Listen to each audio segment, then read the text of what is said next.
Baghel tutorial ई education platform में आप सभी विद्यार्थियों का मैं स्वागत करता हूं। आइए देखते हैं क्या कुछ सीखने को है आज इस वीडियो में। तो ये आप दो न्यूज़पेपर की क्लिपिंग देख रहे हैं। तो मैं पहले क्लिपिंग के शीर्षक को पढ़ता हूं। सरकार ने खरीदी 5.60 करोड़ रुपए की कोदो, कुटकी और रागी। छत्तीसगढ़ मिलेट मिशन के तहत न्यूनतम समर्थन मूल्य पर कोदो, कुटकी और रागी की खरीदी प्राथमिक लघु वन उपज संघ के द्वारा की जा रही है और यह पूरे राष्ट्र में अपने तरीके का एक अभिनव पहल है और इसी को आज हम लोग समझेंगे। और यहाँ पर एक महिला को आप देख रहे हैं और ये महिला हमें बता रही हैं कि किस तरीके से जो मोटे अनाज हैं, जो मिलेट हैं, वह हमारे स्वास्थ्य के लिए लाभदायी हो सकते हैं। तो इसी आलोक में आज हम लोग छत्तीसगढ़ मिलेट मिशन के बारे में बात करेंगे। मैं इसको आगे बढ़ाता हूं और देख लेते हैं कि क्या कुछ पढ़ना है। तो सबसे पहले जानेंगे कि मिलेट मिशन, मिलेट क्या है, मोटा अनाज क्या होता है, यह किस प्रकार की जलवायु के लिए अनुकूल है, उस फसल की विशेषता क्या होती है। फिर हम लोग आएंगे मिलेट मिशन में, उसके उद्देश्य क्या है, Indian institute of millet research की भूमिका क्या होगी, छत्तीसगढ़ सरकार किस प्रकार से सहायता करेगा और इस मिलेट मिशन के मुख्य प्रावधान क्या है, और इंटरनेशनल ईयर ऑफ मिलेट 2023 के बारे में भी जानेंगे और अंत में कुछ प्रश्नों को हम लोग हल करेंगे जो बहुत ही ज़्यादा महत्वपूर्ण है। तो मैं आगे बढ़ाता हूं। तो ये आप दो तस्वीरें देख रहे हैं। यह जो तस्वीर है यह कोदो की है और यह तस्वीर कुटकी की है। तो एक बार आप इनको देख लेंगे तो आपके मस्तिष्क में बना रहेगा। तो यह वाला कोदो का है, कोदो मिलेट है, और यह लिटिल मिलेट है यानी कि कुटकी है। आगे बढ़ते हैं, मिलेट क्या है। तो मिलेट क्या है, यह छोटे बीजों वाले घासों का एक समूह है जो अनाज और चारे के रूप में उगाया जाता है। ये बहुत ही प्राचीन फसल है साथियों, और यह घास के समूह में आता है। इसमें कोई मजबूत तना नहीं होता, ना ही कोई मजबूत शाखा होता है। तो यह एक घास की कैटेगरी में है और जिसको चारे के रूप में और अनाज के रूप में दोनों ही प्रयोग किया जाता है। अगर इसकी जलवायु की बात करें, क्लाइमेट की बात करें, तो पूरे पृथ्वी में किस क्षेत्र में मिलेट का उत्पादन या मोटे अनाज का उत्पादन किया जा सकता है। उससे पहले मैं जरा आप लोगों को बताऊं कि मिलेट क्या है। साथियों, यह देख रहे होंगे एक समूह है, घासों का एक समूह है। तो कौन कौन से समूह है? तो साथियों, इसमें आता है पर्ल मिलेट जिसे हम लोग बाजरा के नाम से जानते हैं, फिंगर मिलेट जिसे हम लोग रागी के नाम से जानते हैं, और अगर कोदो मिलेट की बात करें तो इसका तो नाम ही कोदो है। और अगर बात करें लिटिल मिलेट, तो लिटिल मिलेट को कहते हैं हम लोग कुटकी, और बाकी इसमें सोरघम होता है जिसे हम लोग ज्वार कहते हैं। तो और इसमें सांवा होता है, कंगनी होता है। कई प्रकार के देश भर में मोटे अनाजों की प्रजातियां पाई जाती हैं और अनेक तरीके से इसकी खेती की जाती है। तो मिलेट क्या है? यह घासों का एक समूह है जिसको अनाज और चारे के लिए उगाया जाता है। यह सभी आप ध्यान में रखेंगे। कोदो, कुटकी, रागी, बाजरा, ज्वार, सांवा, कंगनी, ये सभी मिलेट के अंतर्गत ही आते हैं क्योंकि यह छोटे बीज वाले घासों का एक समूह है। इसको ध्यान में आप रखेंगे। आइए देखते हैं कौन सी जलवायु इसके लिए महत्वपूर्ण है, किस प्रकार के जलवायु में इसको उगाया जा सकता है। तो उष्णकटिबंध का मतलब है कर्क रेखा और मकर रेखा के बीच का क्षेत्र। हमारे पृथ्वी के जलवायु के अध्ययन के लिए यहाँ पर अक्षांश रेखाओं को खींचा गया है। तो 3 बहुत ही महत्वपूर्ण अक्षांश रेखा है। एक इस ऊपर वाले को देख रहे हैं, यह 23.5 डिग्री नॉर्थ है और यह 23.5 डिग्री साउथ है और यह विषुवत रेखा है। तो इस बीच के क्षेत्र को ही उष्णकटिबंधीय क्षेत्र कहते हैं और यह क्षेत्र सर्वाधिक महत्वपूर्ण होता है मोटे अनाज यानी मिलेट के उत्पादन के लिए। उपोष्ण कटिबंध, चाहे तो उपोष्ण का मतलब है ऊपर, उष्ण यानी कि थोड़ा सा कर्क रेखा के ऊपर और थोड़ा सा मकर रेखा के ऊपर, तो इस वाले क्षेत्र को उपोष्ण कटिबंधीय क्षेत्र कहते हैं। ये लगभग 30 डिग्री नॉर्थ तक और 30 डिग्री साउथ तक होता है। तो इन क्षेत्रों में इस फसल को बड़े ही आसानी से उगाया जा सकता है।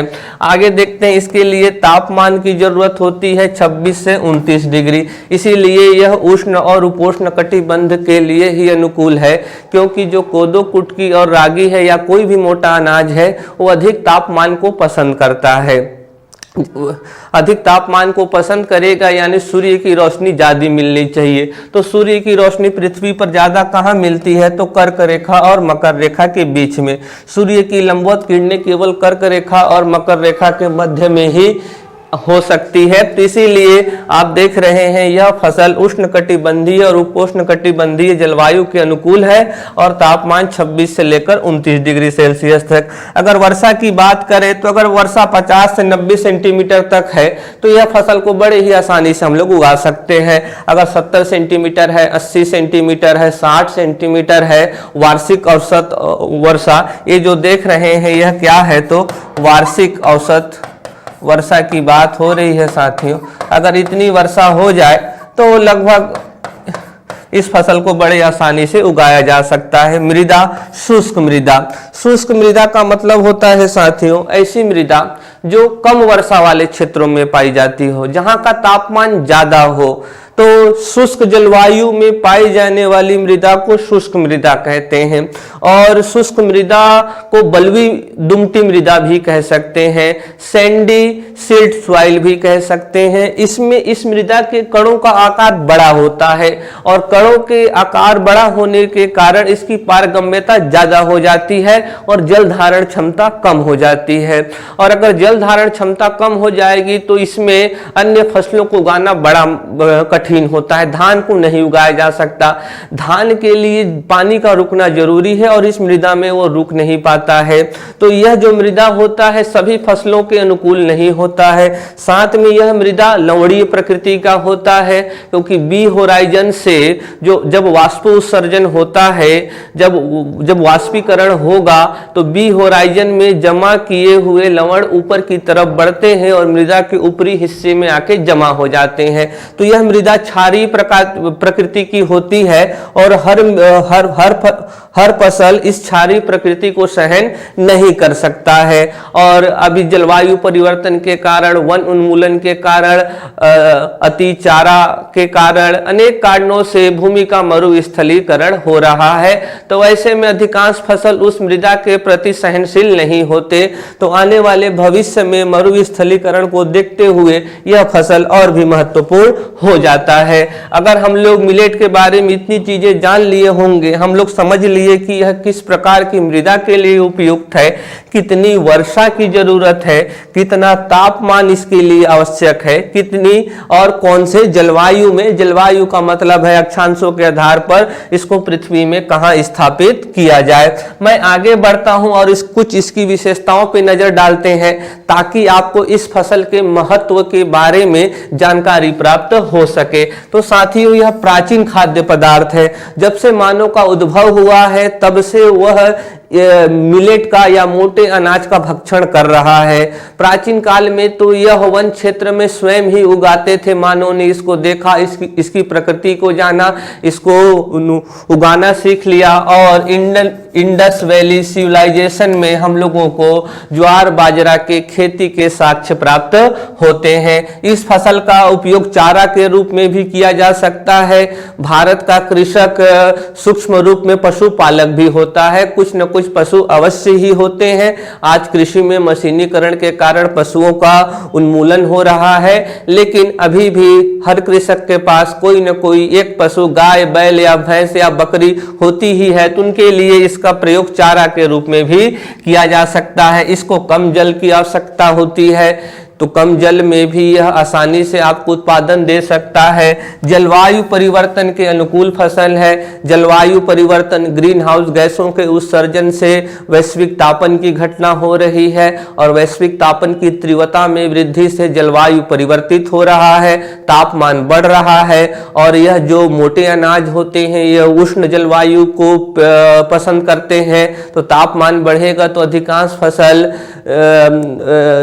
जलवायु के बदलने से योग्य नहीं रह जाएंगे। तो ऐसे में मोटा अनाज चमत्कारी साबित हो सकता है। और मोटे अनाज की जो सबसे बड़ी विशेषता है यह ऊर्जा एवं पोषक तत्वों से भरा होता है।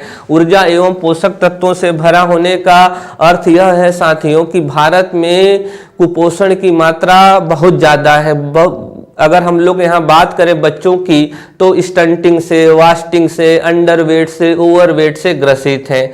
और इसमें चाहे माइक्रो न्यूट्रिएंट्स हो चाहे मैक्रो न्यूट्रिएंट्स हो, सबकी मात्रा इसमें अच्छी खासी होती है। जो बैड फैट की भी बात करते हैं वो भी इस मिलेट में बहुत कम होता है।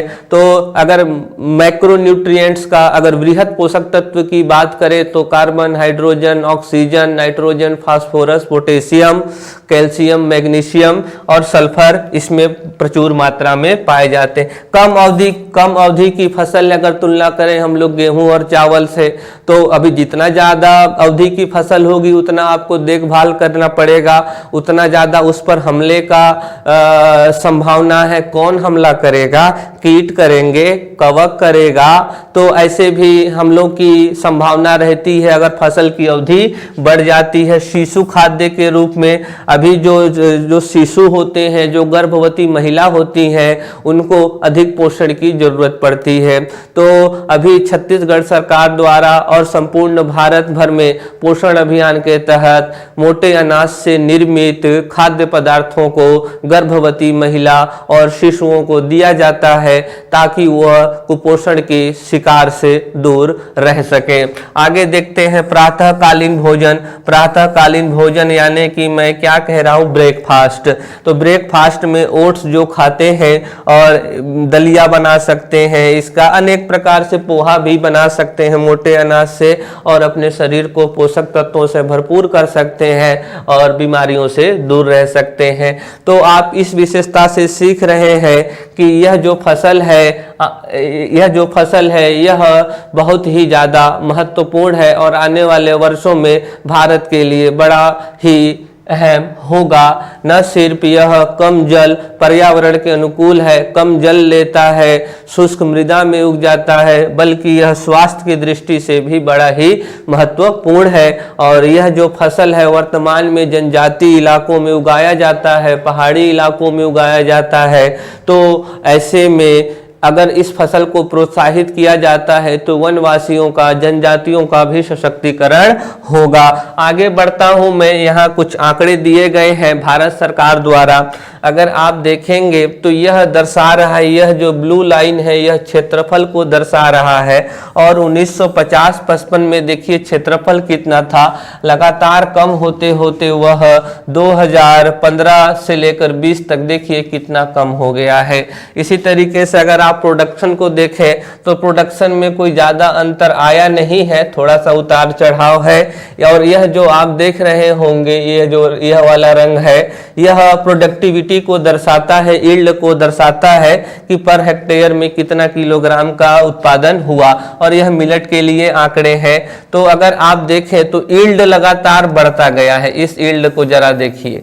और यील्ड बढ़ने के कारण ही क्षेत्रफल में तो कमी हुआ लेकिन उत्पादन में कोई कमी नहीं हुआ। जरा देखिए उत्पादन लगभग वही है। लेकिन क्षेत्रफल लगातार कम हुआ, तो क्षेत्रफल कम होने के कारण उत्पादन में कमी होनी थी, लेकिन यील्ड लगातार बढ़ती गई, पर हेक्टेयर में उत्पादन बढ़ता गया, जिसके कारण उत्पादन में कोई कमी नहीं आई है। तो यहाँ पर सारी चीजें लिखी हुई हैं, इनसे आप समझ सकते हैं पीडीएफ के जरिए। मैं आगे बढ़ता हूँ और दूसरे स्लाइड्स में आता हूँ। यहाँ पर कुछ ग्लोबल सिनेरियो दिया गया है। तो अफ्रीका में देखें तो सबसे ज्यादा क्षेत्रफल है मोटे अनाज का, 489 लाख हेक्टेयर, और अगर उत्पादन देखें तो 423 लाख टन है। और यहाँ प्रोडक्टिविटी आप देख रहे होंगे बहुत ही कम है, ज्यादा क्षेत्र है, उत्पादन कम है पर हेक्टेयर में। अमेरिका में देखें तो बहुत कम क्षेत्रफल भी है और उत्पादन ज्यादा है, यानी कि अमेरिका में प्रोडक्टिविटी ज्यादा है, वहां पर कृषि मशीनीकरण हो चुका है और आधुनिक कृषि विधियों का प्रयोग किया जाता है वहां पर। आगे देखें तो एशिया में देखें तो 162 लाख हेक्टेयर क्षेत्रफल है और उत्पादन कितना है तो 215 लाख टन है, यानी कि एशिया में भी काफी अच्छी इसकी उत्पादकता है, यील्ड काफी अच्छी है। यूरोप की बात करें तो यूरोप में इसका उगना बहुत मुश्किल है, क्योंकि यह उष्ण जलवायु को पसंद करता है, उच्च तापमान को पसंद करता है, इसीलिए यूरोप में आप देख रहे हैं कि 8 लाख हेक्टेयर एरिया ही है और यहाँ भी अच्छा खासा उत्पादन हो जाता है। 8 लाख हेक्टेयर में ही ये 20 लाख टन उत्पादित कर लेते हैं। ऑस्ट्रेलिया न्यूजीलैंड की बात करें तो यहाँ पर 6 लाख हेक्टेयर ही क्षेत्रफल है और प्रोडक्शन 12 है। और अगर बात करें हमारे हम वतन यानी कि भारतवर्ष की, तो भारतवर्ष में जरा आप क्षेत्रफल देखिए तो 138 लाख हेक्टेयर है और उत्पादन देखिए तो 173 लाख टन है। तो अभी देख रहे हैं कि जो पूरा एशिया में 162 लाख हेक्टेयर क्षेत्रफल है मोटे अनाज का, तो उसमें से 138 तो भारत में ही है। उत्पादन देखिए एशिया में कितना है 215 लाख टन, और उस 215 में से 173 लाख टन का उत्पादन तो भारत में ही हो जाता है। तो यह बड़ा ही अद्भुत स्थिति है और यहाँ कहना चाह रहा है कि जो इंडिया का उत्पादन है वह पूरे एशिया का 80% है और पूरे विश्व का 20% है। और अगर ग्लोबल एवरेज की बात करें उत्पादकता में तो 1229 किलोग्राम पर हेक्टेयर, यानी पूरे विश्व में मोटे अनाज की उत्पादकता 1229 किलोग्राम पर हेक्टेयर है, लेकिन भारत में देखिए 1239। भारत में इस मोटे अनाज की उत्पादकता ज्यादा है। भारत में बहुत कम फसलों की उत्पादकता वैश्विक स्तर से ऊपर है, तो उसमें से एक कौन है तो यह मोटा अनाज है। यानी मोटा अनाज भारत के लिए बहुत ज्यादा महत्वपूर्ण है, आपको यह आंकड़े बता रहे हैं। मैं आगे बढ़ता हूं और आगे बढ़ते हैं और जानते हैं कि मिलेट मिशन क्या है, मिलेट मिशन का उद्देश्य क्या है। कुछ बातें यहाँ छुप गई हैं साथियों, तो उद्देश्य देखते हैं हम लोग मिलेट मिशन के बारे में। तो उत्पादकता में वृद्धि करना है। अभी जो छत्तीसगढ़ में मोटे अनाज का उत्पादन होता है, पूरे भारत भर में उत्पादकता तो अच्छी है, लेकिन छत्तीसगढ़ अंचल में जो इसकी खेती होती है विशेष रूप से सरगुजा संभाग में और बस्तर संभाग में, कुछ पश्चिमी संभाग में होता है और कुछ पूर्वी कुछ पश्चिमी क्षेत्र में होता है, राजनांदगांव कवर्धा वाले भाग में, तो कुछ पूर्वी क्षेत्र में होता है। तो वहां उत्पादकता थोड़ा कम है, तो उस उत्पादकता को बढ़ाने का उद्देश्य है मिलेट मिशन के तहत। दूसरा, खरीदी की पुख्ता व्यवस्था करना, किसानों को आय की सुरक्षा प्रदान करना है कि आप खेती करिए, आपके फसल को हम खरीदेंगे, क्योंकि अभी भी मोटे अनाज की डिमांड बाजार में नहीं है। और अगर किसान मोटा अनाज को उत्पादन करते हैं और उसकी बिक्री के लिए अगर बाजार जाते हैं तो उन्हें बहुत ही कम कीमत मिलेगी उसकी, और कुछ दिन बाद उन्हें वह खेती छोड़नी ही पड़ेगी। तो अगर किसानों को प्रोत्साहित करना है, अगर किसानों को उत्साह से भरना है, तो खरीदी भी तो करनी पड़ेगी।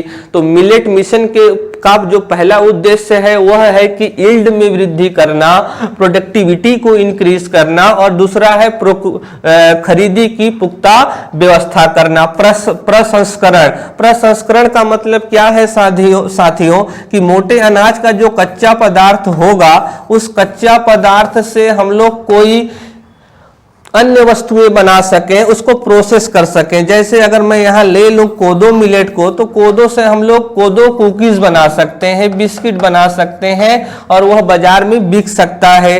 कोदो से हम लोग कोदो का आटा बना सकते हैं। अनेक प्रकार के प्रोडक्ट जब बनाया जाएगा, जब रॉ मटेरियल के गुणों को बदल दिया जाता है, जब उसको खाने योग्य चीजों में बदल दिया जाता है, तो उसी को प्रसंस्करण कहा जाता है। और विपणन में भी मदद करेगी सरकार, विपणन में यानी उनके विक्रय में। तो यहाँ जो किसान अगर खेती करेंगे मोटे अनाज की, तो सरकार उसको खरीदेगी भी, किसानों को जानकारी भी देगी कि कैसे आप प्रोडक्टिविटी को इंक्रीज करें, उनके प्रोडक्ट के लिए प्रसंस्करण की व्यवस्था करेगी, प्रसंस्करण केंद्र बनाए जाएंगे और उस प्रसंस्करण केंद्र में मशीनें भी सरकार देगी, प्रशिक्षण भी प्रदान करेगी और जो उनका मटेरियल बन जाएगा उसको विपणन भी करेगी सीजी मार्ट के तहत। और धनवंतरी केंद्र के जरिए इस मिलेट मिशन के तहत प्रसंस्करण उत्पादों का विपणन किया जा रहा है। तो अगर हम लोग मिलेट मिशन के उद्देश्यों को समझ लिए होंगे, तो आइए जानते हैं कि Indian institute of millet research. तो मैं यहां आपको बता दूं कि जो मिलेट मिशन है, इस मिलेट मिशन में दो महत्वपूर्ण पक्षकार हैं। चूंकि यह मिलेट मिशन छत्तीसगढ़ में शुरू किया गया है, तो इसमें एक पक्ष तो छत्तीसगढ़ गवर्नमेंट है और दूसरा है Indian institute of millet research. ये दोनों मिलकर इस मिशन को अंजाम देंगे। तो इस मिलेट मिशन का तो उद्देश्य उत्पादकता में वृद्धि करना है, प्रसंस्करण को बढ़ावा देना है और जो भी उत्पाद है उनके विपणन का, उनका मार्केटिंग करना है और खरीदी की पुख्ता व्यवस्था करना है। लेकिन इसमें Indian institute of millet research का कार्य क्या होगा, छत्तीसगढ़ सरकार का कार्य क्या होगा? तो सबसे पहले देखते हैं कि Indian institute of millet research का क्या कार्य होगा। यह तकनीकी सूचना प्रदान करेगा कि किस प्रकार से आप मोटे अनाज की खेती कर सकते हैं, क्या तरीका होना चाहिए, कब खेतों की जुताई करनी चाहिए, कितनी नमी की आवश्यकता है, क्या विधि होनी चाहिए। तो सबसे पहला कार्य है Indian institute of millet research का कि तकनीकी सूचना देना कि किस विधि से मोटे अनाज का उत्पादन किया जाए। उच्च गुणवत्ता की बीज, हाई यील्ड वैरायटी का बीजों का उत्पादन करना। अभी साथी जो पारंपरिक जो बीज होते हैं वह जलवायु के प्रति सुभेद्य होते हैं। अगर उनका ऊंचाई ज्यादा है तो थोड़े से ही पवन में वह गिर जाते हैं और एक बार गिरने के बाद भला उठना बहुत मुश्किल होता है। तो अगर फसल एक बार गिर जाती है तो वहाँ फसलों की बर्बादी हो जाती है। पारंपरिक जो बीज होते हैं वो खरपतवार के हमले को नहीं सह पाते, वह कीटों के हमलों को नहीं सह पाते। तो यहाँ पर Indian institute of millet research Hyderabad, यह इस संस्थान कहाँ स्थित है? हैदराबाद में स्थित है, तेलंगाना राज्य में। तो यह राज्य तकनीकी जानकारी तो देगा कि आपको कौन सी विधि अपनानी चाहिए, बुआई कब करनी चाहिए, रोपाई कब करनी चाहिए, कटाई कब करनी चाहिए, जो भी इस फसल के पूरे प्रक्रिया में जो भी कदम शामिल है उनका सही क्रम क्या होना चाहिए, सही समय क्या होना चाहिए। इसके अलावा यह एक बीज बैंक भी बनाएगा और उसमें हाई यील्ड वैरायटी वाले बीज होंगे ताकि वह कीटों के प्रति भी सुरक्षित हो और उनकी ऊंचाई भी कम हो, ताकि वह पवन के माध्यम से गिर न जाए और गिरने के बाद जमीन में दाने चले जाते हैं, दानों का संपर्क मृदा से हो जाता है और फिर वहां पर जो बैक्टीरिया है उन हमला कर देते हैं और कुछ दिन बाद वह जो फसल होगा वह तो सड़ ही जाएगा। तो इसके जो मुख्य काम है Indian institute of millet research के कि तकनीकी सूचना, हाई यील्ड वैरायटी वाले बीजों को उत्पादन करना और बीज बैंक बनाना। अभी हाई यील्ड वैरायटी वाले बीज तो बना रहे हैं, लेकिन पारंपरिक बीजों को भी नहीं भूलना है, क्योंकि पारंपरिक बीज डाइवर्सिटी लेकर आते हैं। यह उत्पादन तो ज्यादा दे देते हैं, लेकिन डाइवर्सिटी को बनाए रखने का काम पारंपरिक बीज करते हैं। आइए जान लेते हैं छत्तीसगढ़ सरकार का क्या योगदान होगा। हम लोगों ने तो सीखा Indian institute of millet research का योगदान तकनीकी सूचना प्रदान करना है और बीज बैंक बनाना है और हाई यील्ड वैरायटी बीजों का उत्पादन करना है। छत्तीसगढ़ सरकार आदान सहायता देगी, इनपुट कॉस्ट प्रदान करेगी और यह इनपुट कॉस्ट किसके तहत प्रदान की जाएगी? तो राजीव गांधी किसान न्याय योजना के तहत। वे किसान जिन्होंने पिछले वर्ष जिस खेत पर, जिस भूमि पर धान की खेती किया था, अगर उसी भूमि पर अगर वह मोटे अनाज की खेती करते हैं तो उन्हें 10,000 रुपए प्रति एकड़ दिया जाएगा। तो सरकार उनको इनपुट कॉस्ट देके प्रोत्साहित करेगी और फिर उनके उपज को न्यूनतम समर्थन मूल्य पर खरीदेगी भी। जैसे वर्तमान में जो कोदो है, कोदो को 30 रुपए प्रति किलो के हिसाब से खरीदा जा रहा है। अगर कुटकी की बात करें तो इसको 31 रुपए प्रति किलो के हिसाब से खरीदा जा रहा है, 31 है यह। और रागी की बात करें तो रागी को 35.78 रुपए प्रति किलो खरीदा जा रहा है। तो इस तरीके से देखें तो जो कोदो है वह 3,000 रुपए प्रति क्विंटल है और कुटकी 3100 रुपए प्रति क्विंटल है और जो रागी है वो 3578 रुपए प्रति क्विंटल है, एक क्विंटल में 100 किलो। तो न्यूनतम समर्थन मूल्य पर खरीदी करना, और सरकार यह खरीदी किस तंत्र के माध्यम से कर रही है कि जो खरीदी के लिए जो नोडल एजेंसी है वह छत्तीसगढ़ राज्य लघु वन उत्पाद व्यापार एवं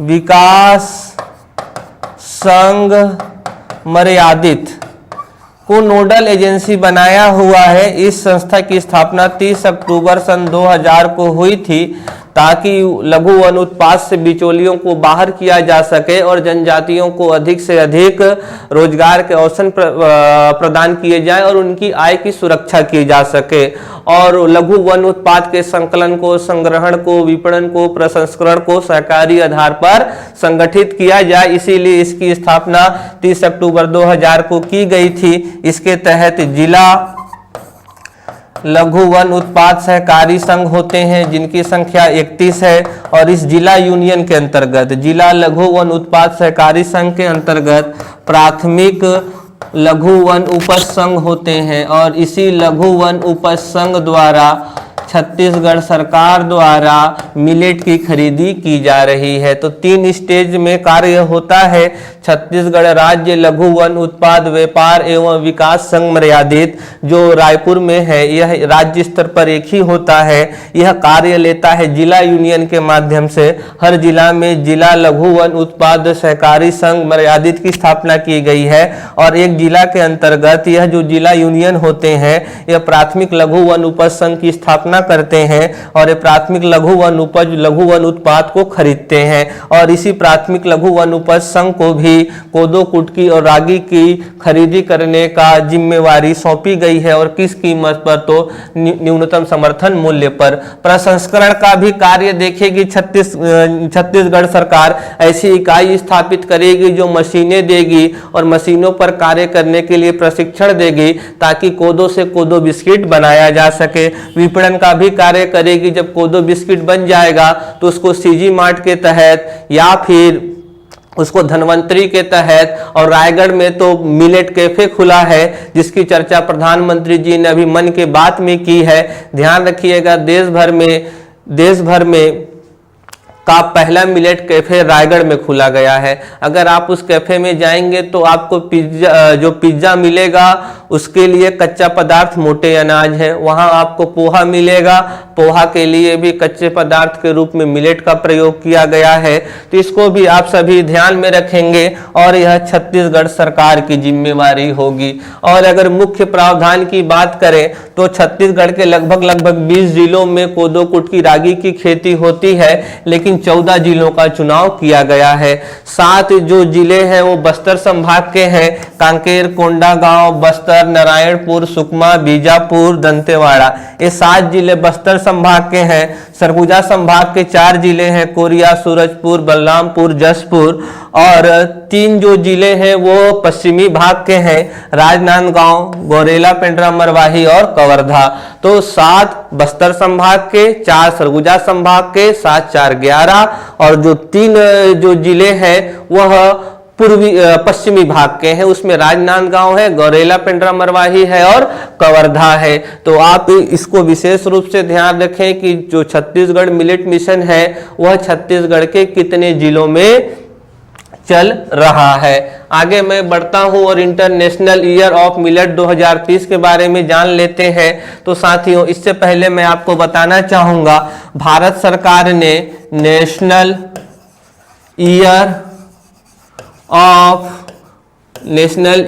फॉर मिलेट 2018 को मिलेट का राष्ट्रीय वर्ष घोषित किया गया था। फिर भारत सरकार के प्रयास से संयुक्त राष्ट्र महासभा द्वारा वर्ष 2023 को मिलेट वर्ष घोषित किया गया है। तो यह जो वर्ष शुरू हो रहा है यह मोटे अनाज के लिए बड़ा ही महत्वपूर्ण है। इसीलिए मैंने इस वर्ष के शुरुआत में ही इस विषय का चुनाव किया है। तो इसको आप ध्यान में रखेंगे। भारत सरकार 2018 से ही प्रयास कर रहा है इस मिलेट उत्पादन को बढ़ाने का, और इस मिलेट उत्पादन को पोषण अभियान के तहत भी शामिल किया गया है।